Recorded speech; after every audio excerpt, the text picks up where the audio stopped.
নমস্কার, আমি অন্নপূর্ণা। শৈশবের কিছু স্মৃতি তুলে ধরার জন্য আজকে আমি তোমাদের জন্য নিয়ে এসেছি এই আয়োজন। ছোটবেলায় এই ছোট, ছোট বাসনপত্র দিয়ে আমরা রান্নাবাটি অনেকে খেলেছি।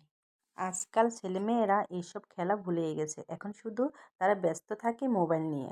আপনারাও আপনাদের ছেলেমেয়েদেরকে মোবাইল থেকে দূরে রেখে এইসব ছোট, ছোট বাসনপত্র দিয়ে খেলায় মাতিয়ে রাখতে পারেন। এই ভিডিওটি দেখে অনেকের ছোটবেলার কথা মনে পড়ে যায়। চাইলেও কিন্তু আমরা ছোটবেলায় ফিরে যেতে পারবো না। সেই মধুর দিনগুলো কিন্তু আমাদের কাছে অনেক প্রিয় ছিল, অনেক ভালো ছিল। খুবই সুন্দর কেটেছিল আমাদের এই দিনগুলি। আর শত চেষ্টা করলেও কিন্তু আমরা আর ফিরে পাবো না। এই ভিডিওটি দেখে কার, কার মনে পড়ে গেছে ছোটবেলার এই দিনগুলি? কে, কে খেলেছো এভাবে বাসনপত্র দিয়ে? আমরা তো অনেকবার খেলেছি। সারাক্ষণ এই খেলনা নিয়ে আমরা বসে থাকতাম। যাই হোক, আজকে কী রান্না করব সেটা তোমাদের সাথে শেয়ার করব। প্রথমে আমি চুলাটা জ্বালিয়ে নিয়েছি। চুলাটা কিন্তু আমি মোমবাতি দিয়ে জ্বালিয়েছি।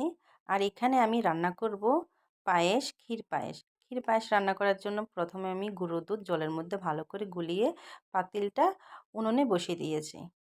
এখন আমি চিনি গুঁড়া চাল ভালো করে ধুয়ে নেব। এই চাল ধোয়ার জল কিন্তু আমি ফেলে দিব না। এই চাল ধোয়ার জল আমি রেখে দিব গরুর জন্য।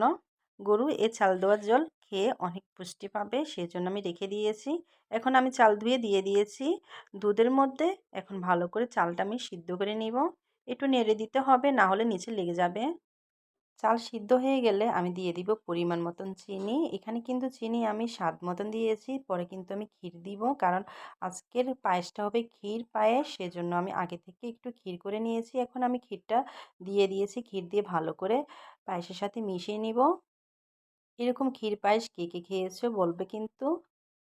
অসাধারণ হয়েছে এই রান্নাটি। রান্নার গন্ধ চারিদিকে ছড়িয়ে পড়েছে। এই তো আমার পায়েস রান্না হয়ে গেছে। এখন আমি সব কিছু গুছিয়ে পায়েসটা নামিয়ে নিব। খুবই ছোট্ট একটা বাটিতে আমি পায়েসটা নামিয়ে নিয়েছি। চলে আসো কে, কে খেতে চাও। ধন্যবাদ সবাইকে আমার ভিডিওটি দেখার জন্য।